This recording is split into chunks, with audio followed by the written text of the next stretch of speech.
Good evening, good evening. Hello, hello, hello, everyone. Welcome to another edition of the Beauty in Us Radio, right here on Awesome God Radio. I am your host, Nelson E. Brown, and I want to thank you all for tuning into another show. It's Tuesday, November 8th, 2022, and today's election day. Just to note, for people who don't know, today's election day is the gubernatorial election for 2022.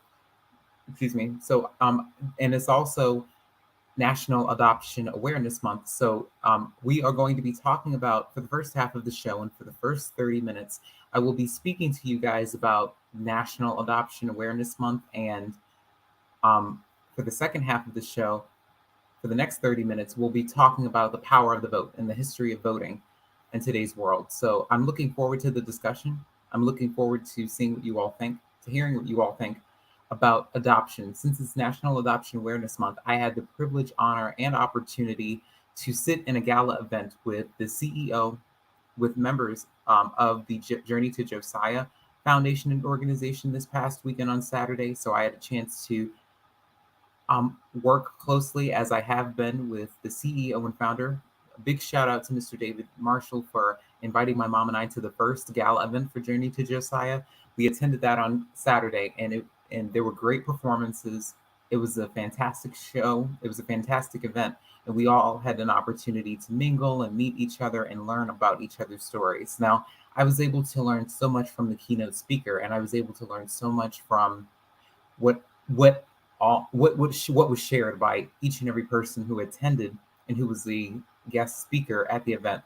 And that's what led me to bringing this topic to the forefront this evening. I wanted to talk about National Adoption Awareness Month because this is something that I've decided to pursue as a way to grow my family through adoption. I've shared that before, but I also wanted to share more information about a National Adoption Awareness Month with you all so that you can all feel informed and you can all be educated and up to date on what the needs are for the children in our communities and around the world. So we will be discussing that for the first half of the show. And since today's election day, I hope you guys went out and voted, and I hope you guys either mailed in your ballot, stood at the polls, and just casted your vote, because we're going to be talking about the history of voting. I'm not going to be discussing any elected officials specifically. We're just going to discuss the history of voting and what that really means in today's world and how and the significance of it. So without further ado, I'm going to dive deep into the discussion about National Adoption Awareness Month. But first, I'm going to share some statistics with you all about National Adoption Awareness Month and why it's so important for all of us to celebrate a National Adoption Awareness Month every time November comes around. I spoke about it last year. I've been speaking about it periodically throughout the course of the year. I've had some social workers from Adoptions Together, Miss Claire Beeman, who was on the show in the very beginning of this year in January, and even in the spring with Miss Allison Clark, the foster care adoption specialist with Adoptions Together. And I have more social workers and more ladies from Adoptions Together who are going to be a part of this broadcast in the beginning of next year to talk about the adoption community and what that looks like and what it feels like to actually work with parents and people within the community. I was able to learn so much from the gala event on Saturday. We had keynote speakers and we had the participants at the event who we mingled with and who we spoke with and who have a deep-seated connection with adoption, with foster care, and with that family dynamic. So we're going to be discussing that. So I definitely love talking about this. I'm looking forward to my journey in the next few years. I'm looking forward to working with other organizations. I enjoy working with Journey to Josiah. I've learned a lot from Mr. David Marshall. So again, a big shout out to him for inviting my mom and I to the event. It was fantastic. Great performances, great keynote speakers, and it was well put together. I definitely applaud him for that. And I applaud his team for that as well. So when we think about National Adoption Awareness Month, we have to think about the root of National Adoption Awareness Month. And we have to remember where this whole concept really started. So when we think about the root to National Adoption Awareness Month, we have to think about it in different facets. So your adoption journey, I went to nationaladoptionawarenessmonth.com and I was able to really read about the roots to that. And according to nationaladoptionawarenessmonth.com, it says that your adoption journey has finally reached its destination. Here you are holding your baby. You are now mom and dad. Your parents are all thrilled to be grandparents. You can envision those first steps, first day of school, high school graduation. This day will live in your memory as one of your happiest days, a day filled with joy and hope for the future. This is a day that will live in someone else's memory as well. She will remember it as a day filled with the feeling of sadness and loss, even though she knows she did what was best for her baby. The birth mother of your child has made this joyful day possible for you and your family by the unselfish act of putting the needs of her baby above her own happiness. And again, this is a passage from the National Adoption Awareness Month about the roots of this celebration. Whatever the circumstances that led your child's birth mother to decide that adoption was best for her baby, she deserves kindness, recognition, and respect. As adoptive parents, you need to hold her in high esteem for having the strength to choose adoption and should understand the importance and honor of her choosing to entrust her child to you. You are now and forever, you will forever be your child's parents. Your child will also forever live in the heart of her birth mother. She will never forget her child and will think of her, especially on days such as her birthday. She will always be hoping she is happy, being well cared for and loved. The greatest gift you can give to this birth mother who has given you so much is the confirmation that she has made the right decision for her child. Whatever the agreement for contact after the adoption is, make sure to stick to it. If letters and pictures were requested, make sure you send them. When she sees pictures of a happy family and sees your child thriving, it will give her joy and peace of mind that she did the right thing. If an occasional visit was agreed to, make that happen. There can never be too much love in a child's life. Again, this is the passage that I'm reading for National Adoption Awareness Month.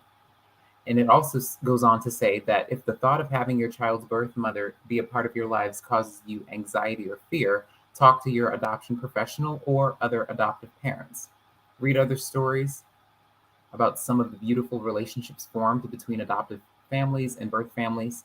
Research the benefits that a healthy relationship with a birth mother has on an adoptive child. By honoring the wishes of your child's birth mother, you are honoring your child as well. She placed her most precious child with you, and following through with your agreement is something you do for both of them, not just the birth mother. You find that in opening your hearts, everyone wins. And there's a poem by Shel Silverstein from Where the Sidewalk Ends. And this is a poetic way of just putting all of this together. Shel Silverstein says that I will not play at tug of war.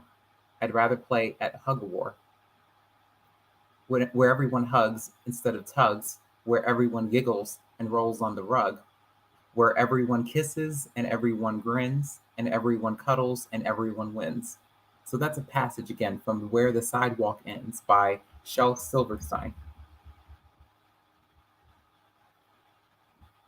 So I want to take a pause and just think about this whole topic. I want you all to consider what we're talking about. And again, if you're just joining me, this is the Beauty in Us Radio right here on Awesome Guide Radio. I'm your host, Nelson E. Brown, and we're talking about, for the first half of the show, we're talking about National Adoption Awareness Month. And again, what I've been able to gather from the event, the gala event that I attended and that was put together by the CEO and founder of Journey to Josiah, Mr. David Marshall and his team, what I've been able to learn from that event is that everyone has a story. And I was also able to hear from some of the keynote speakers how they were still able to feel connected to all of the families. I mean, we all felt connected to each other because we all had a community of people who were able to foster that same understanding and support. Whether you're an adoptive child, whether you grew up in the foster care system, whether you're an adoptive parent or a prospective adoptive parent, or maybe you're a birth parent. I mean, we were all a part of the same community. We were all able to foster that understanding and support. And through my conversations with several social workers, attorneys at agencies, and people who've gone through the processes, is that it's all about the connection. When we think about National Adoption Awareness Month, we have to think about the children in the foster care system, but we also have to think about the birth families and the adoptive families. We all matter. We all matter. Sometimes people just look at it from a one-dimensional viewpoint, but we all matter. We have to look at adoption, and we have to look at fostering, and we also have to look at this family dynamics in its entirety. So when we think about, again, National Adoption Awareness Month, we have to think about the connections that we make with the families, and that's what I've been able to gather from this event. Um, Everybody wants to feel connected. Everyone wants to feel like they are a part of something great. Everyone wants to know where they come from. Every child has a desire to know where they come from, who they look like, what the history behind who they are is. They want to know that. They want to feel confident about that. They want to feel complete. So I think that I've read these statistics before to you all, but I will read them again. And this is from the Adoption Network. So if you head on over to adoptionnetwork.com, you can learn a lot about the myths and the facts that are affiliated with this whole conversation about adoption, fostering, and families. So adoption, it states that adoption is all around us, even if we don't see it. Every day, there are children being adopted into loving families all across the country. Adopting a baby requires guidance from an experienced adoption professional. The Adoption Network Law Center is a California law corporation providing quality, professional adoption services to prospective birth mothers and adoptive parents nationwide. And again, this is just an example. Here are some interesting adoption statistics that you may not know about. So, I was able to learn from the event from the Director of Placement Services, Ms. Pam Holer from Adoptions Together, that there are approximately 400,000 children in the foster care system in the US, but not even half of them get adopted by families. The majority of them, a large majority of them, the vast majority of them, age out of the system. I've been able to learn about that at the event this past Saturday. But when I was able to read from the Adoption Network about more statistics, it really blew me away. It says that although no more than 2% of Americans have actually adopted, more than 1 out of 3 have considered it. 1 out of every 25 U.S. families with children have an adoptive child, and according to the U.S. Census, about half of these have both biological and adoptive children. And again, we have to think about the open adoptions and the closed adoptions, and we also have to think about the types of adoptions people often want to be facilitated so that they can grow their family. And we have to think about, for instance, how common are open adoptions. We've discussed that on the show with Ms. Beeman and with Ms. Clark. Today, almost 60 to 70% of domestic adoptions are now open adoptions, which means that there is a degree of openness and disclosure of information between adoptive and birth parents regarding the adopted child. And it states that around 7 million Americans are adopted, and there are about 1.5 million adopted children in the United States, which is 2% of the population, or 1 out of 50 children. And around 140,000 children are adopted by American families each year. And nearly 100 million Americans have adoption in their immediate family, whether this includes adopting, placing, or being adopted. 6 in 10 Americans have had personal experience with adoption, meaning that they themselves, a family member, or a close friend was adopted, had adopted a child, or had placed a child for adoption. So the average age, so it's asking what is the average age of an adopted child in a private adoption, and it states that 62% were placed with their adoptive families within a month of birth, and about 135,000 children are adopted in the United States each year. Out of non-step parent adoptions, about 59% are from the child welfare or foster care system, and 26% are from other countries, and 15% are voluntarily relinquished American babies.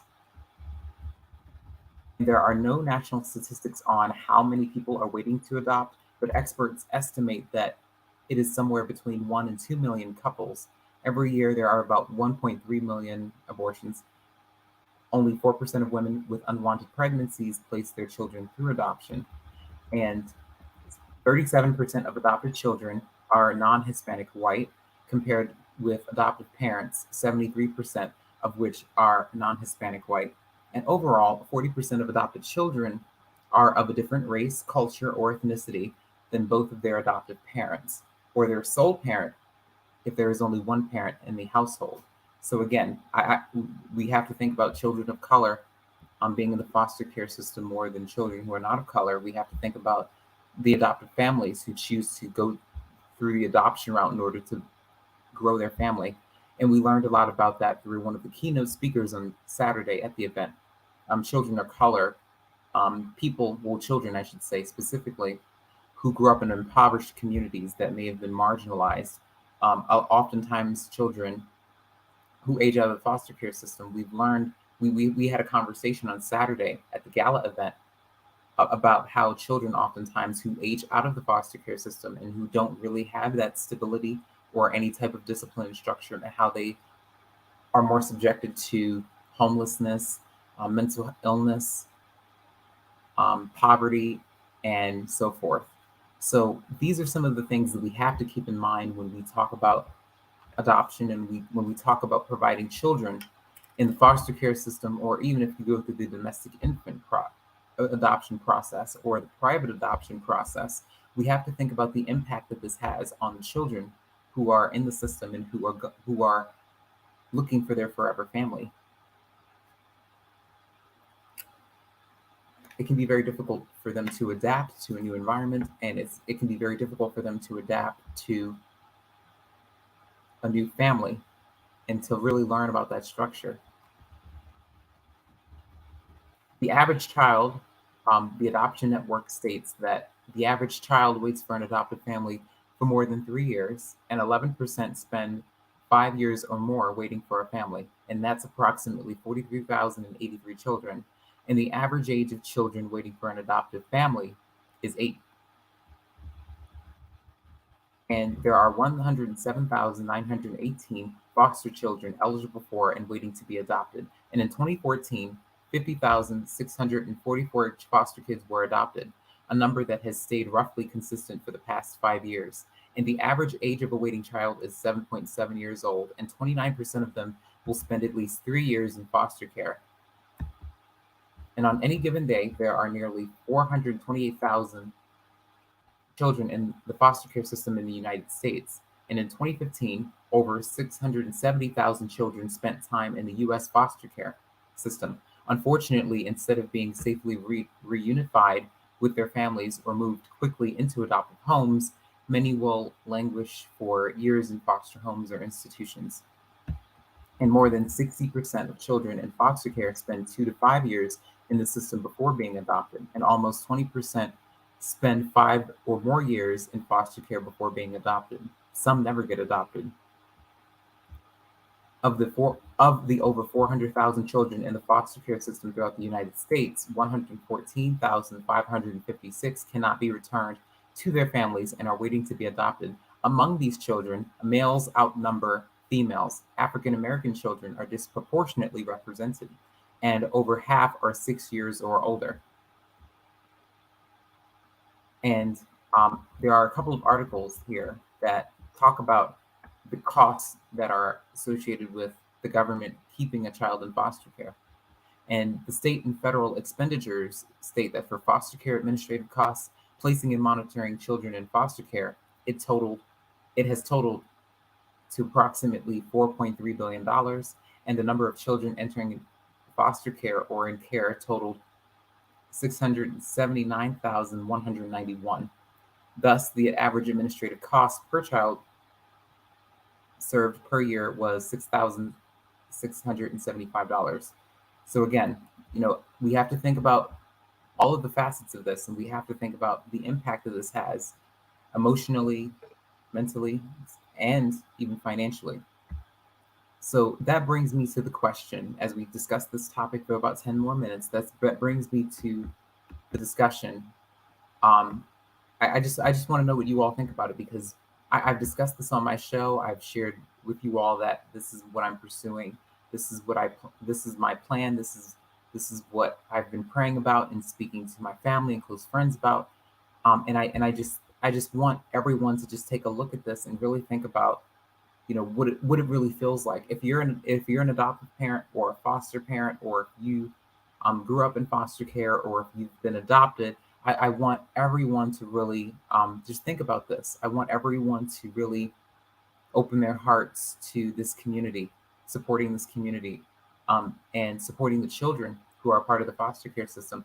When we spoke about this on Saturday at the gala event, um, we were all just stunned by that. When everyone had an opportunity to share their story, when all the keynote speakers had a chance to share their story, it really resonated with me. The deep desire to feel connected to a family, the deep desire to feel loved, the deep desire to feel cared for. We were able to learn a lot about that from the keynote speakers.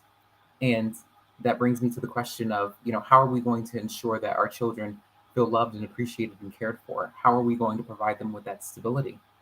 How are we going to provide them with that discipline and structure that they need so that they can become productive members, productive adults in today's world? So when we think about adopting and fostering children, we have to think about, how we are affecting them and how what we teach them, how we mold them, how we guide them, how we nurture them, how that really impacts them and in what ways. I've learned a lot about that because I've been doing my homework. I've been reading a lot of books. I've been studying many passages. I've been speaking to many people who are social workers, many social workers, adoptive parents, birth parents, and people who have really made it their dream to really go through this process. Um, and and again, this is a very unselfish act, and we have to think about everyone who's involved. We can't just think about one side or the other side. And what Miss Clark and I spoke about months ago, earlier in the spring, when she was a guest on the broadcast, we spoke about the chance for children to feel loved, the opportunity for them to feel loved. You can never have too much love, and they can never have too much love from their birth families or their adoptive families. It's not this tug of war that people often really create it to be. It's about making sure that they have the stability, the support, and the guidance and the love they need so that they can feel complete and whole. And you can never have too much of that. And so when we come together and when we speak about this, we have to think about what's best for the children, and we have to think about what's best for their peace, for their hearts, and for their minds, and for their futures. And when we think about the babies, that the sibling groups especially, I've learned a lot about the sibling groups who are often in the foster care system and who sometimes can be separated and who sometimes are adopted into different families or who may be placed with different families that they may not know or they may not have that type of bond with. I think that it's important for us to understand the impact of that as well. We have to understand that, everyone wants to feel connected. It's our responsibility as adults to make sure that the children in our communities have that stability and that they have that structure when they come home. Because the kids want to really know that you care as an adult. Every child, every boy, and every girl needs an adult. They need an adult to hold them accountable. They need an adult who they can turn to, whenever they're having a problem or whenever they're having a difficult time, or if they're going through a growing pain that they may experience. It's our responsibility to make sure that they feel complete. It's our responsibility to make sure that they have that support system. Because I often find, and I was able to see that throughout my life. A lot of my classmates in school had parents who weren't really supportive and who weren't really encouraging, um, and that it was very really disheartening for them to just feel as though they were going through school and they were going through their lives by themselves. Because I think that being involved in school systems in the community, volunteering, and being an active participant in the school systems and at community forums and events that are geared towards building children up, strengthening them, encouraging them, and molding them into great people, fantastic people. I think that that's a start. I think that a lot of times people become idle and they act as bystanders if they see something wrong or if they see a, a child in distress. Oftentimes, people like to turn the other cheek, and people like to um, turn a deaf ear, so to speak. But I think that again, we all need to ensure that children are provided with the discipline, support, structure, and love that they need so that they can prosper. When we are in the school systems, when we think about the school systems, and when we think about the disparities between the haves and the have-nots, or the the children who may be fortunate enough to have that support system and who can get a quality education versus those who can't. We have to think about, again, what the issues are and how we can come together as a community to make sure that those resources from those parents, from those teachers, from the administrators, and from everyone who's involved, making sure that those resources coming from them are able to meet the needs of the children, in the community and who are part of that school system. And I see that all the time because I grew up with that. I have a lot of my peers, people in my peer group, who never had parents who um, checked on them, or who never really got involved into their education um, the way that they needed to, or maybe the way that they were supposed to. I think my mom and I have really, really made it our business to do what we can do so that we can make sure that children in our communities are feeling uplifted, strengthened, and encouraged in all facets of their life. The Citizens Review Board is a board that I've learned a lot about and that I've been able to read about. And my mom and I are actively working to join that board and to learn more about the adoption community. My mom has shared her story with you all on the show about her journey throughout her childhood and even into her adulthood, about um, what she's been through as a little girl, and how and how how she grew up, and she shared her story with you guys, and that's why she feels very connected to the children in the foster care system in Maryland and around the world. And that's why her and I are going to make it our business to join this board. And again, foundations like Journey to Josiah provide us with that community that can foster that understanding and support, because that's what our community needs. That's what the adoption community needs. That's what people who are passionate about discussions like this, that's what we all need. We all need someone. We all need accountability partners. We all need people in our peer group who can provide us with advice and insight, so that we can know how to navigate through all of the obstacles that might come our way during the journey. Oftentimes, people on the outside looking in, it can be very difficult for us to really get them to understand what we're going through, because oftentimes people just see things from a one-dimensional viewpoint. But when we have a community of people who can foster that understanding and support, we feel much better about who we are, and we have shoulders to cry on whenever we feel like falling.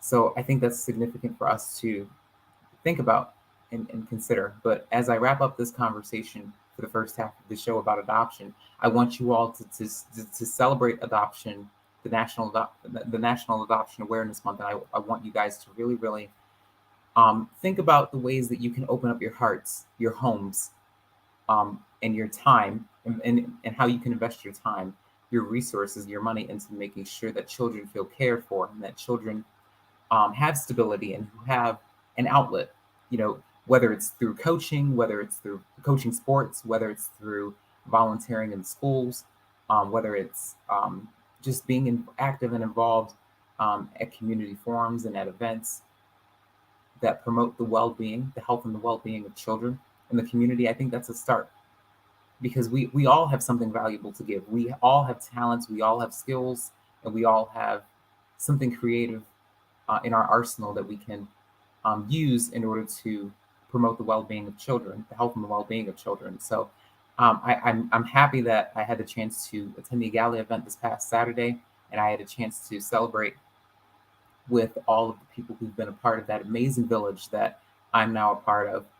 Because again, when we're going through this journey, we need a support system. We need a community of people who can foster that understanding and support. And I was very honored and glad to be a part of that on Saturday. So my mom and I really enjoyed the performances. We really enjoyed meeting the keynote speakers and some other community members who have become active participants with Journey to Josiah. So I'm looking forward to the next event that's going to be scheduled.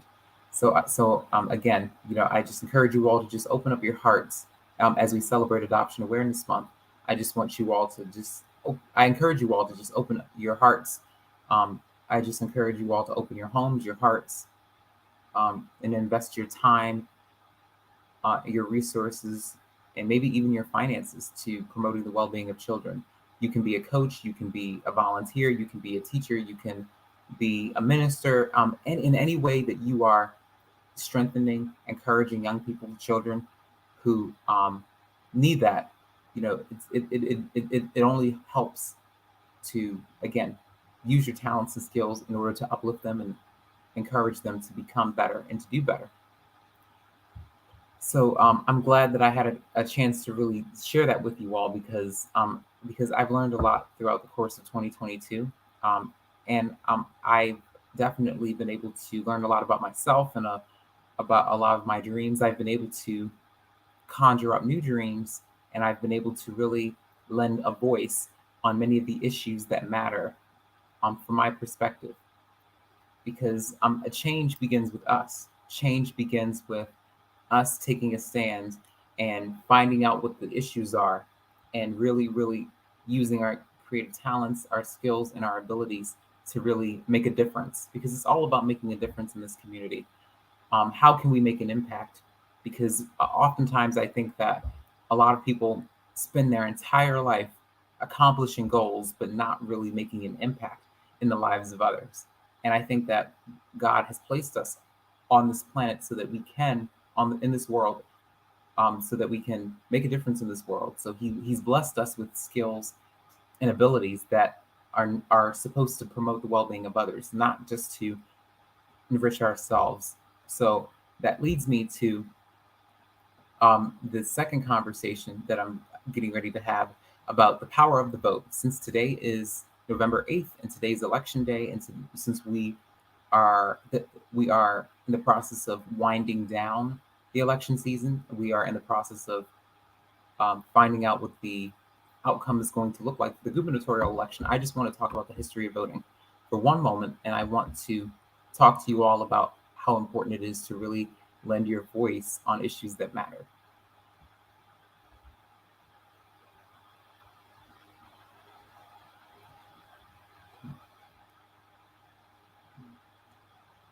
When I think about voting, I think about what I was really taught in school. The history of voting. I think that the first time I heard about voting was in grade school.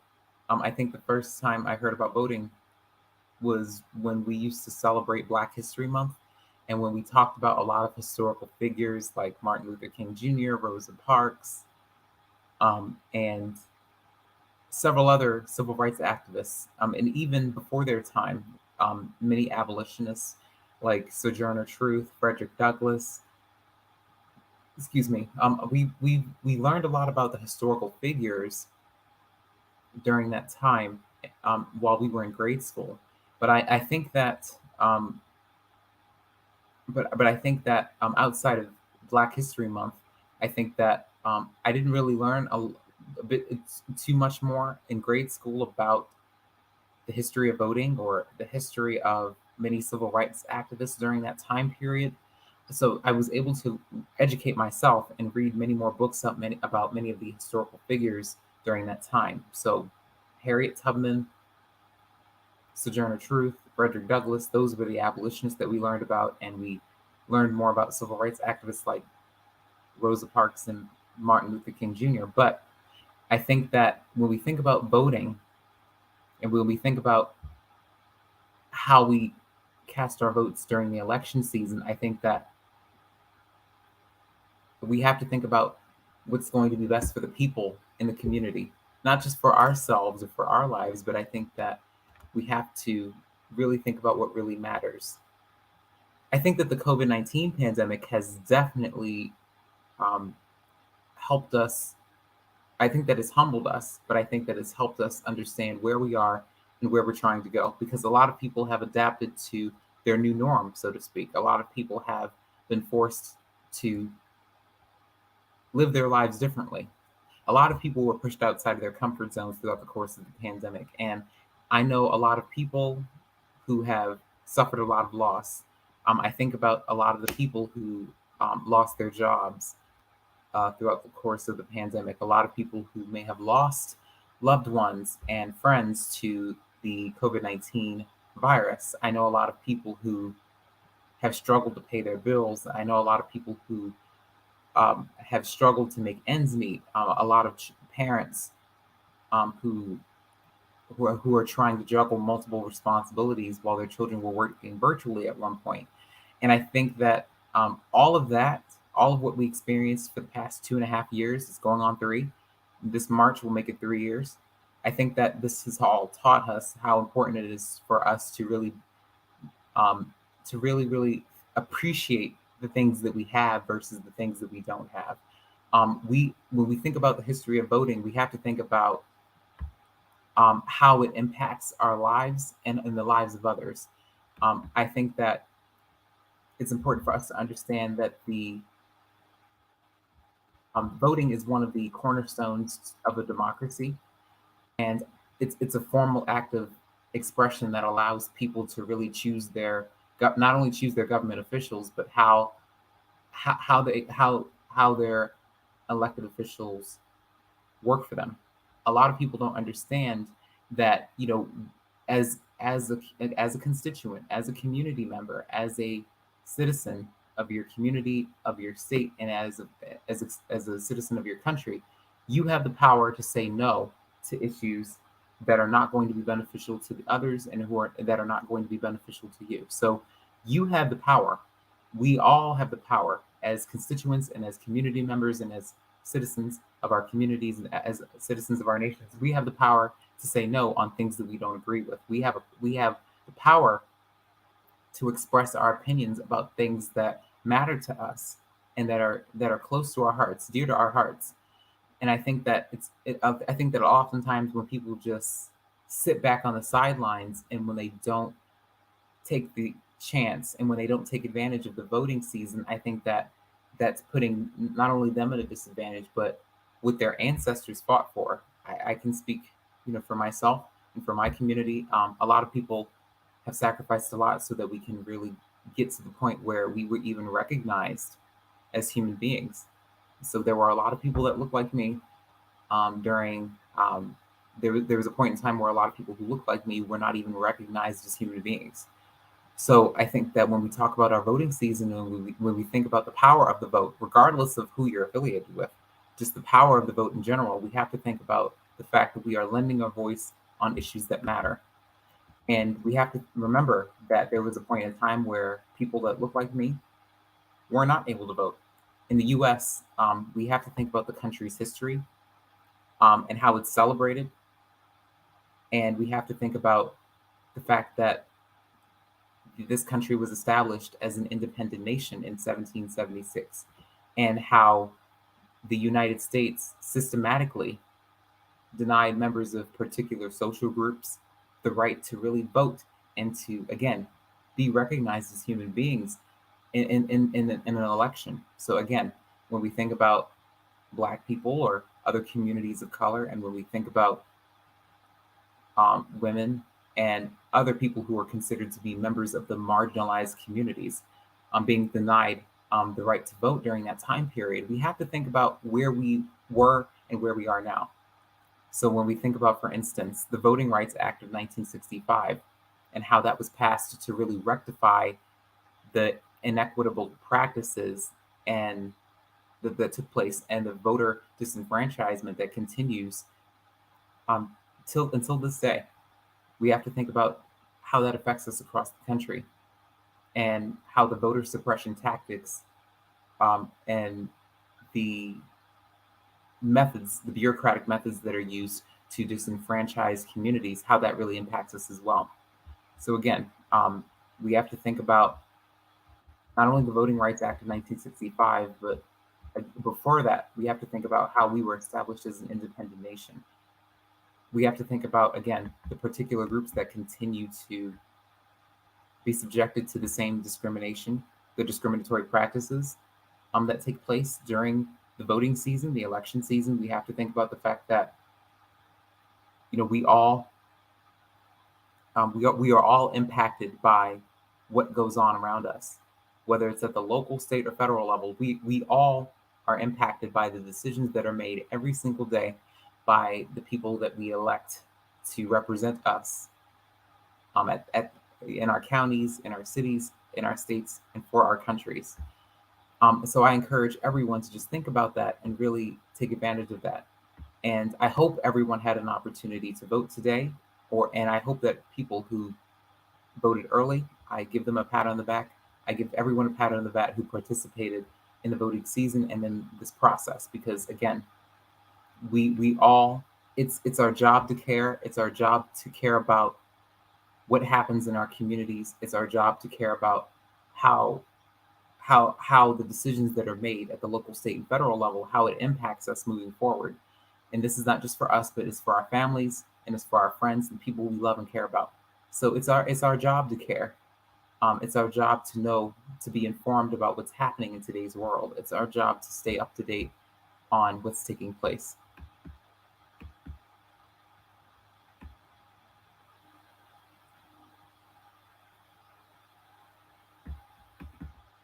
I often think about the history of voting, and I also think about the fact that we have members of um, the marginalized communities, the disenfranchised communities, who fought for us back in the day and decades ago, to get to where we are now. And I think that when we talk about civil rights and when we talk about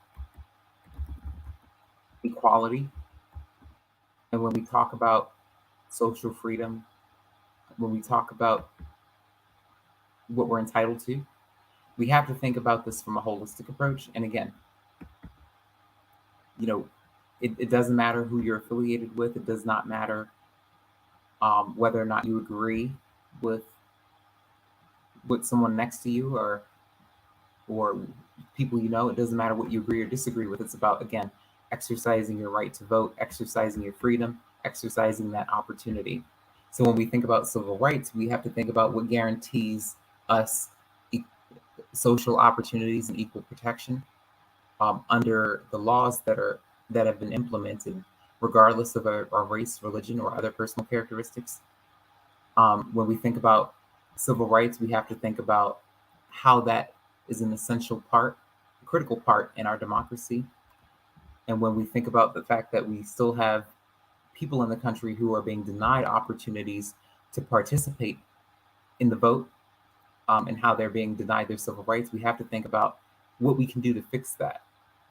And when we think about what's in contrast to civil liberties, we have to think about the freedoms that have been secured. We have to think about how they've been placed, how restraints have been placed on the government. We have to think about the civil rights laws that attempt to guarantee full and equal citizenship for people who have been traditionally discriminated against on the basis of a characteristic, like I described, whether it's gender. There's never been a better time to get away. Whether it's sorry about that.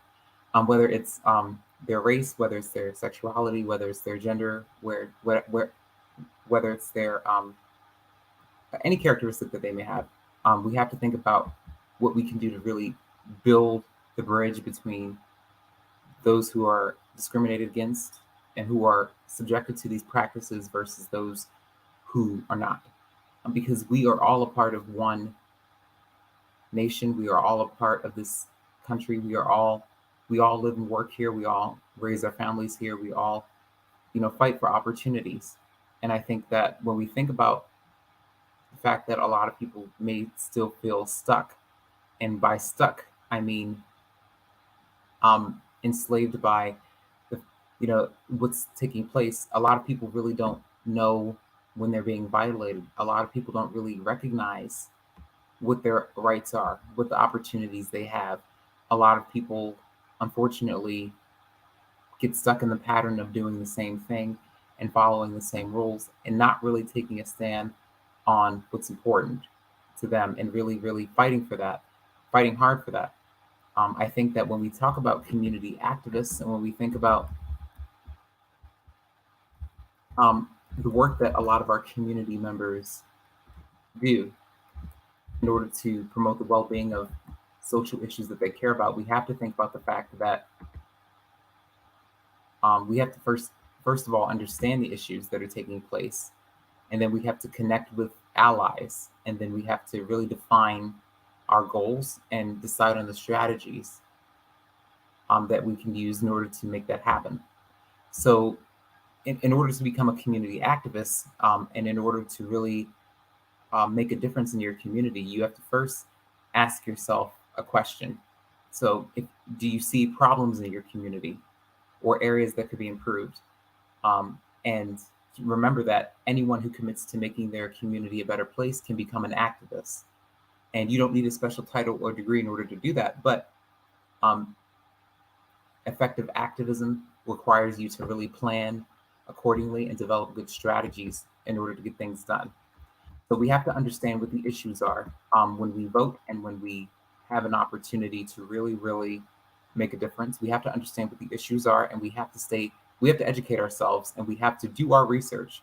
So we can't fight for something that we don't know about. We can't fight about things that we aren't educated and really up to date about.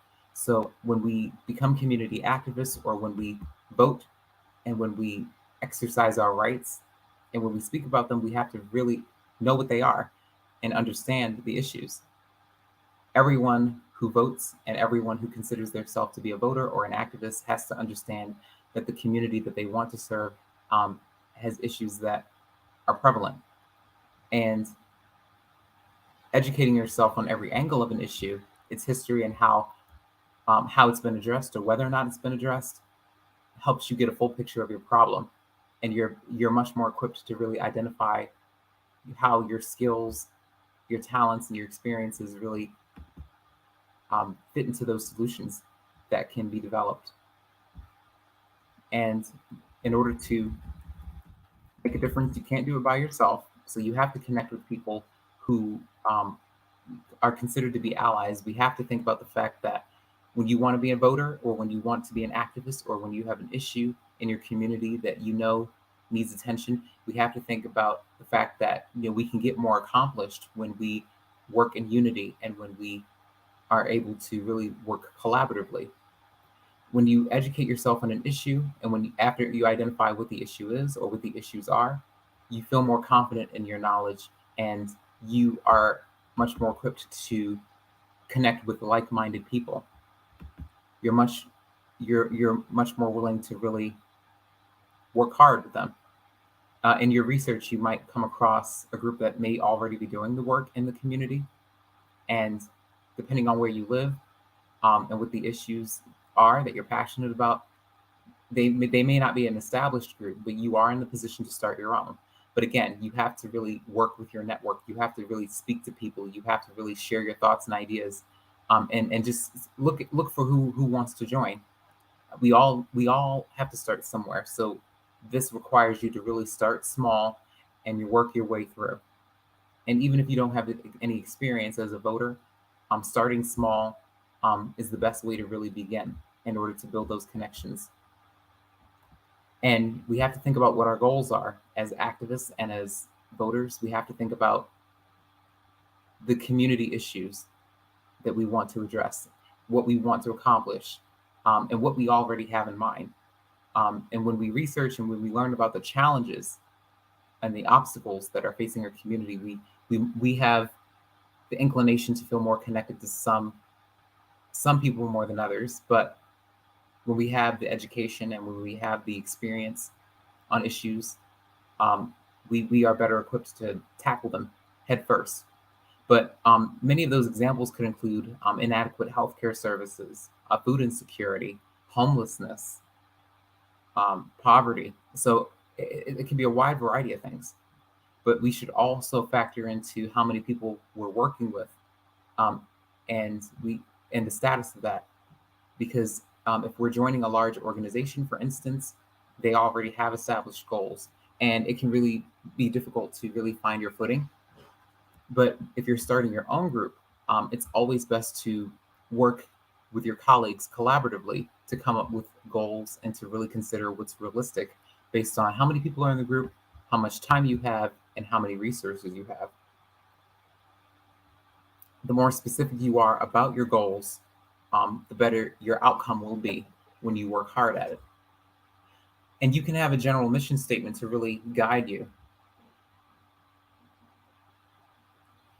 You want to reach goals that are measurable, but you also want to reach goals that are practical.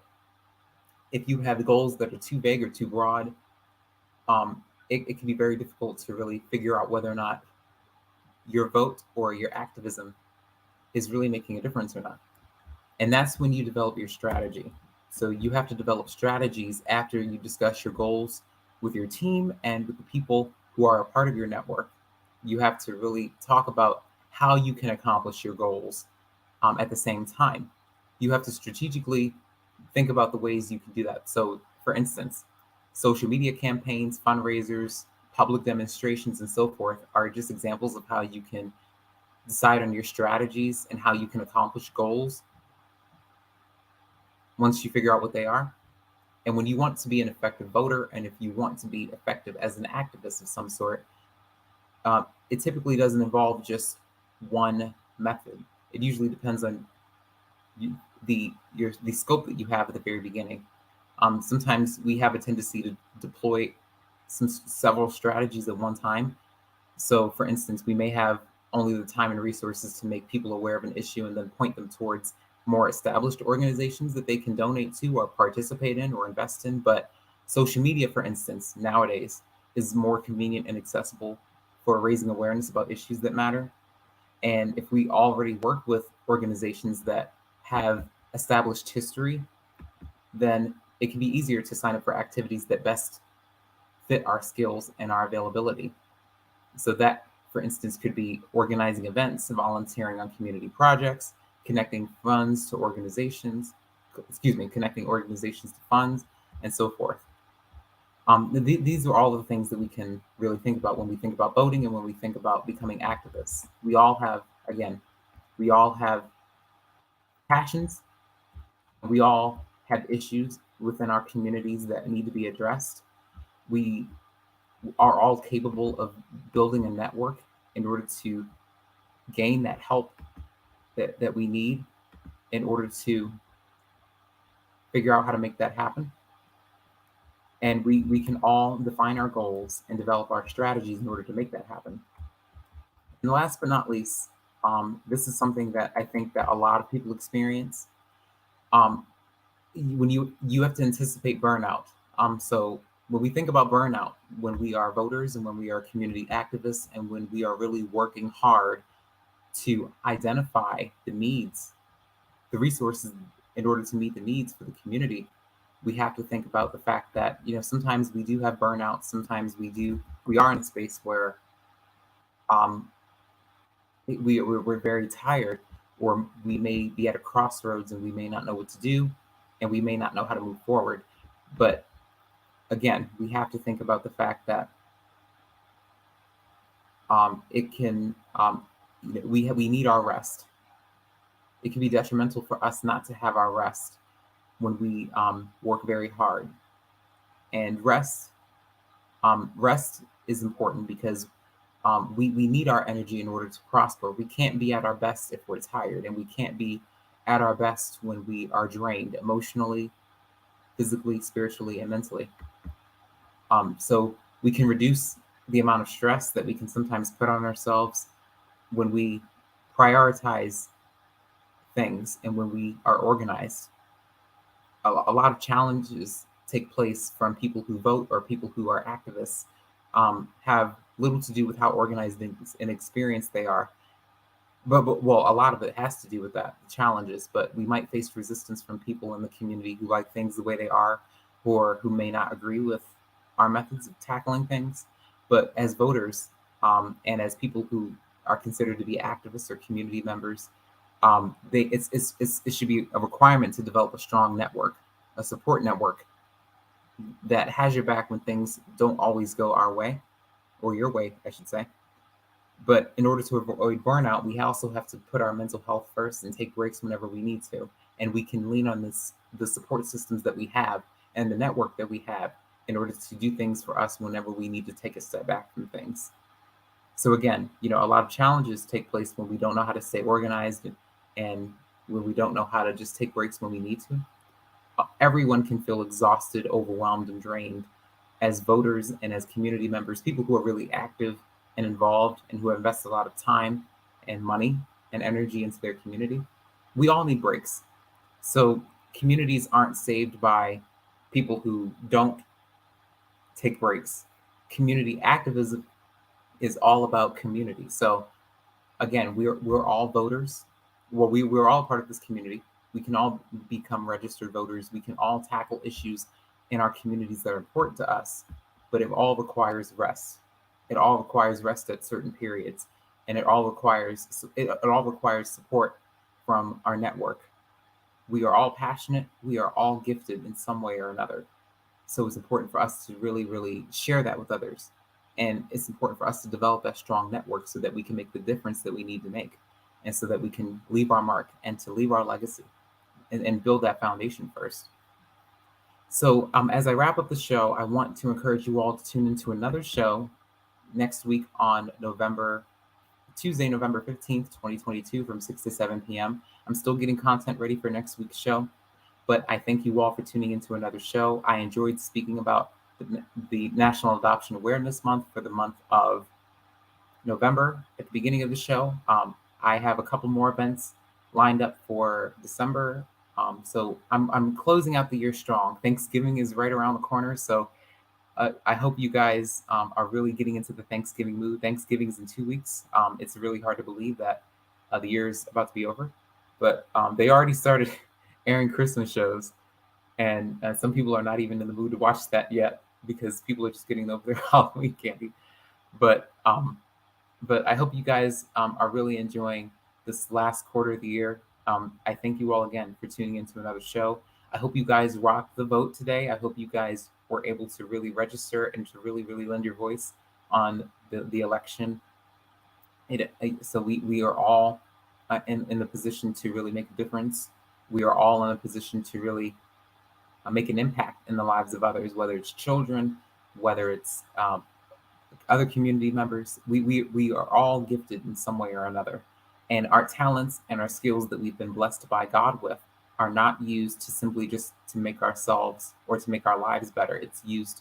They should be used to promote the well-being of others. So I encourage everyone to do that, and I encourage everyone to keep that in mind and to not give up when we think that our issues that we care about and that are passionate about and we see a need for change for are not being recognized. We all have to start small and work our way up.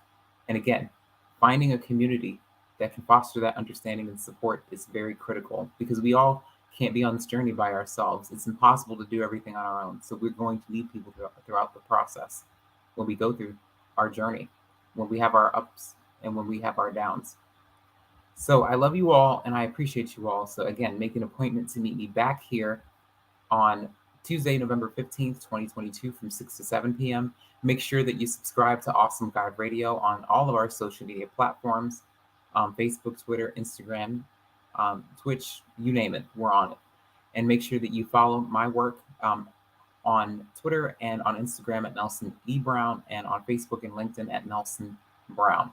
So this is the Beauty in Us Radio right here on Awesome God Radio. I hope you guys have a fantastic week. The holiday season's coming up. I hope you all are able to really get together with your families and really just, celebrate the holiday season, enjoy each other's company, and just, cherish sentimental moments whenever you can. So this is Nelson E. Brown from the Beauty in Us Radio on Awesome God Radio, signing off, and I will see you all next week. Take care. Bye-bye.